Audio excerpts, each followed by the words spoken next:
الله الرحمن الرحيم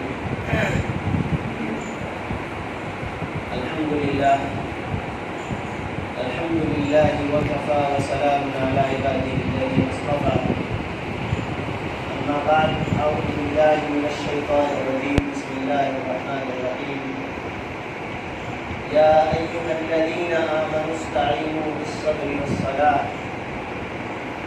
وقال رسول الله صلى الله عليه وسلم لقد هممت أن آمر فتيتي أن يجمعوا خزم الحطب ثم آمر فتقام الصلاة ثم أحرق على قوم لا يشهدون الصلاة أو كما قال رسول الله صلى الله عليه وسلم. عمل سے زندگی بنتی ہے، عمل سے زندگی بنتی ہے، جنت بھی جہنم بھی خاکی اپنی فطرت میں نہ موتی ہے نہ ناری ہے. میری زندگی کا مقصد تیرے دین کی سرفرازی، میری زندگی کا مقصد تیرے دین کی سرفرازی، میں اسی لیے ہوں غازی، اسی لیے نمازی. میرے عزیز بھائیوں، میں نے قرآن کریم کی ایک آیت آپ کے سامنے تلاوت کی ہے اور اسی طرح نبی کریم صلی اللہ علیہ وسلم کی ایک حدیث مبارکہ آپ کے سامنے پڑھی. اس مختصر سے وقت میں اس آیت اور اس حدیث کو سمجھا کر اپنی بات کو ختم کروں. اللہ تبارک و تعالی مجھے بھی اور آپ کو بھی عمل کی توفیق نصیب کرے. میرے عزیز بھائیوں، آج پوری دنیا کا ہم سروے کریں، پوری دنیا کا اگر ہم جائزہ لیتے ہیں تو ہر انسان پریشان نظر آتا ہے. ہر انسان پریشان ہے، کوئی کسی طرح سے پریشان ہے، کوئی کسی طرح سے پریشان ہے، کوئی بیماریوں میں گھرا ہوا ہے تو کوئی حالات سے دوچار ہے. کل ملا کے بات یہ ہے کہ ہر انسان اپنی اپنی پریشانیوں کو ذکر کر رہا ہے اور بیان کر رہا ہے. میرے عزیز بھائیوں، اگر ان ساری پریشانیوں کا حل ہمیں تلاش کرنا ہے اور ہم یہ چاہتے ہیں کہ ساری پریشانیاں دور ہو جائیں، پوری دنیا کے اندر امن و امان قائم ہو جائے، چین اور سکون سے سارے لوگ زندگی گزارنے لگ جائیں، تو نبی کریم صلی اللہ علیہ وسلم نے اس آیت کریمہ کے اندر اور اس حدیث کے اندر اس کا علاج بتایا. انسان پریشان ہوتا ہے، بیمار ہوتا ہے، پریشان ہوتا ہے، حالات سے دوچار ہوتا ہے، تو میری اور آپ کی عادت یہ ہے کہ ہم پوری طرح سے اسباب کی طرف متوجہ ہو جاتے ہیں. اگر کوئی سرکاری معاملہ ہے تو ہم کورٹ کچہری کی طرف متوجہ ہوں گے اور یہ سوچیں گے کہ اس مسئلے کا حل کون سے کاریہ کرتا کے پاس میں یا کون سے نیتا کے پاس میں یا کون سے وکیل اور ایڈوکیٹڈ انسان کے پاس میں ملے. اگر بیماری سے پریشان ہیں تو ہم سب سے پہلے ہماری نظر جو جاتی ہے وہ ڈاکٹر پر جائے گی کہ کون سا ڈاکٹر ایسا ہے جو اس بیماری کے بارے میں مہارت رکھتا ہو اور وہ اس کا اسپیشلسٹ ہو کہ اس کا علاج کر سکے. میرے بھائیوں، اللہ تبارک و تعالیٰ نے قرآن میں ارشاد فرمایا، یا ایھا الذین آمنوا استعینوا بالصبر والصلاۃ. اے ایمان والو، یہ دنیا ہے، الدنیا دار المحن. دنیا کے اندر حالات آئیں گے، ہر اعتبار سے حالات آئیں گے. دنیا امتحان کی جگہ ہے، دنیا پریشانیوں کی جگہ ہے، لیکن اگر ان پریشانیوں کا حل تلاش کرنا ہے تو استعینوا بالصبر والصلاۃ، اللہ کی طرف متوجہ ہو جاؤ، نماز کی طرف متوجہ ہو جاؤ. 2 رکعت نماز پڑھو، اللہ کے سامنے رو، اللہ کے سامنے عاجزی کرو اور اس کے بعد پھر اسباب کو اختیار کرو. ایسا نہیں ہے کہ اگلی امتوں پر حالات نہیں آئے، ایسا نہیں ہے کہ حضرت انبیاء کرام علیہ السلام پر حالات نہیں آئے. حضرت آدم علیہ السلام سے لے کر نبی کریم صلی اللہ علیہ وسلم تک جتنے بھی انبیاء کرام تشریف لائے ہیں اور جتنے بھی اولیاء کرام تشریف لائے ہیں، جتنے بھی صحابہ کرام تشریف لائے ہیں، آپ تاریخ اور سیرت کا مطالعہ کیجئے، ہر نبی کے اوپر حالات ہیں، ہر انسان کے اوپر حالات ہیں. لیکن ان حضرات نے حالات کا مقابلہ اسباب سے نہیں کیا، بلکہ حالات کا مقابلہ اللہ کی طرف متوجہ ہو کر کیا. حضرت ایوب علیہ کی سیرت کو ہم اٹھا کر دیکھتے ہیں.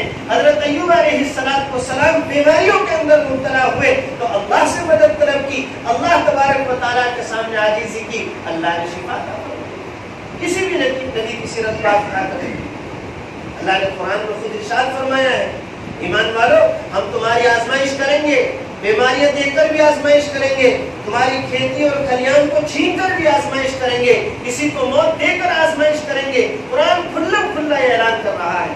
لیکن دیکھنا یہ ہوگا کہ ان آزمائشوں میں اور امتحانات میں کامیاب کون ہوتا ہے اور ناکامیاب کون ہوتا ہے. اللہ نے دوسری آیت میں ارشاد فرمایا وَلَنَبْلُوَنَّكُمْ بِشَيْءٍ مِّنَ الْخَوْفِ وَالْجُوعِ وَنَقْصٍ مِّنَ الْأَمْوَالِ وَالْأَنفُسِ وَالثَّمَرَاتِ وَبَشِّرِ الصَّابِرِينَ الَّذِينَ إِذَا أَصَابَتْهُمْ مُصِيبَةٌ قَالُوا إِنَّا لِلَّهِ وَإِنَّا إِلَيْهِ رَاجِعُونَ. اللہ نے ارشاد فرمایا وَلَنَبْلُوَنَّكُمْ بِشَيْءٍ مِّنَ الْخَوْفِ, تمہارے اوپر خوف کے حالات آئیں گے, حکومت کی طرف سے حالات آئیں گے, بڑے لوگوں کی طرف سے حالات آئیں گے, خوف کا ماحول طاری ہوگا. والجوع, قحط سالی بھی تمہارے اوپر آئے گی, قحط سالی کے اندر بھی لوگ شکار ہوں گے, کھانے پینے کے لالے پڑ جائیں گے, کبھی ایسا بھی ہوگا. وَنَقْصٍ مِّنَ الْأَمْوَالِ وَالْأَنفُسِ وَالثَّمَرَاتِ, کبھی اموال کو ہلاک کر دیا جائے گا, برباد کر دیا جائے گا. ہر طرح سے آزمائش آئیں گی, لیکن ان آزمائشوں میں اور امتحانات میں ثابت قدم کون رہتا ہے اور کون جمع رہتا ہے, وہی سچا مومن اور وہی سچی کامیابی حاصل کرنے والا انسان ہوگا. اس لیے مومن پر جب حالات آئیں تو میرے عزیز بھائیوں, جب پریشانیاں آئیں, چاہے کسی بھی لائن کی پریشانیاں ہوں, تو الذین اذا اصابتهم مصیبہ قالوا انا للہ وانا الیہ راجعون. مصیبت اللہ کی طرف سے ہے, تکلیف اللہ کی طرف سے ہے, اللہ تبارک و تعالیٰ نے تکلیف بھیجی ہے, اللہ نے پریشانی بھیجی ہے, اور اللہ تعالیٰ ہی اس کا حل فرمائے گا. الذین اذا اصابتهم مصیبہ قالوا انا للہ وانا الیہ راجعون اولئک علیہم صلوات من ربہم ورحمہ واولئک هم المہتدون. ایسے حضرات جو اللہ پر تکلیفوں پر صبر کرتے ہیں, برداشت کرتے ہیں, اللہ کی طرف متوجہ ہوتے ہیں, ایسے لوگوں پر ہی اللہ کی رحمت متوجہ ہوتی ہے, اور یہی لوگ ہدایت یافتہ ہیں. لیکن میرے بھائیوں, آج ہمارا پورا ذہن ہر اعتبار سے کدھر جاتا ہے, اسباب کی طرف جاتا ہے. میرے بھائیوں, اسباب اختیار کرنے سے قرآن میں, حدیث میں, شریعت میں منع نہیں کیا گیا ہے, لیکن میرے عزیز بھائیوں, سب سے پہلے حل اگر ہمیں تلاش کرنا ہے تو وہ میرے بھائیوں, ہمیں اللہ کے رسول نے کیا فرمایا ہے, سب سے پہلے ہمیں وہ حل تلاش کرنا ہے. میں نے عرض کیا, اللہ تعالیٰ نے فرمایا استعینوا بالصبر والصلاۃ, اگر مصیبت آئے تو صبر کرو, جزا فضا نہیں, سب سے پہلے صبر کا دامن آدمی کے ہاتھ سے نہیں چھوٹنا چاہیے. اور اس کے بعد میں آدمی مسجد میں جائے, مسجد میں موقع نہیں ہے تو اپنے گھر میں ہے, جی جہاں بھی وہ ہے وہاں پر اللہ کے سامنے کھڑے ہو کر عاجزی کے ساتھ میں 2 رکعت نماز پڑھے اور اللہ سے دعا کرے کہ اللہ یہ بیماری ہے, اللہ یہ پریشانی ہے, اللہ یہ حالات ہیں, اے اللہ ان حالات کو دور فرما دے. میرے عزیز بھائیوں, ہم نے نمازوں کو چھوڑ کر اگر ہم یہ سوچیں کہ ہماری زندگی میں سکون ہو, جی دین کو چھوڑ کر ہم یہ سوچیں کہ ہماری زندگی میں راحت ہو, دین کو پیچھے ہٹا کر ہم یہ سوچیں کہ ہمارے کاروبار میں, ہماری تجارت میں, ہمارے کھیت کھلیان کے اندر برکت ہو, یہ خیالستو محارستو جنو, میرے بھائی ایسا نہیں ہو سکتا ہے, ایسا نہیں ہو سکتا ہے. دین کی کامیابی انسان کی دین کے اندر ہے. انسان دین سے جڑے گا, دین پر عمل کرے گا, نمازوں کا اہتمام کرے گا, تو ساری کی ساری کامیابی اس کے قدموں کو چھوئے گی. نبی کریم صلی اللہ علیہ وسلم نے اس حدیث میں کیا ارشاد فرمایا, ہم نمازوں کو چھوڑ کر کامیابی تلاش کر رہے ہیں, جی ہم نمازوں کو چھوڑ کر اچھا کاروبار تلاش کر رہے ہیں, ایسا نہیں ہو سکتا ہے. اللہ کے رسول صلی اللہ علیہ وسلم نے فرمایا, ترمذی شریف کی روایت ہے, حضرت ابو ہریرہ رضی اللہ تعالیٰ عنہ اس روایت کے ناقل ہیں. حضرت ابو ہریرہ فرماتے ہیں اللہ کے رسول صلی اللہ علیہ وسلم نے ایک موقع پر ارشاد فرمایا, لقد ہممت ان آمر فتیتی, میرا ارادہ ہوتا ہے, میری چاہت ہوتی ہے کہ میں جوانوں کو کہوں, کیا کہوں جوانوں کو, ان یجمعوا حزم الحطب, کہ جنگل میں جائیں اور جنگل میں جا کر لکڑیاں اکٹھی کریں,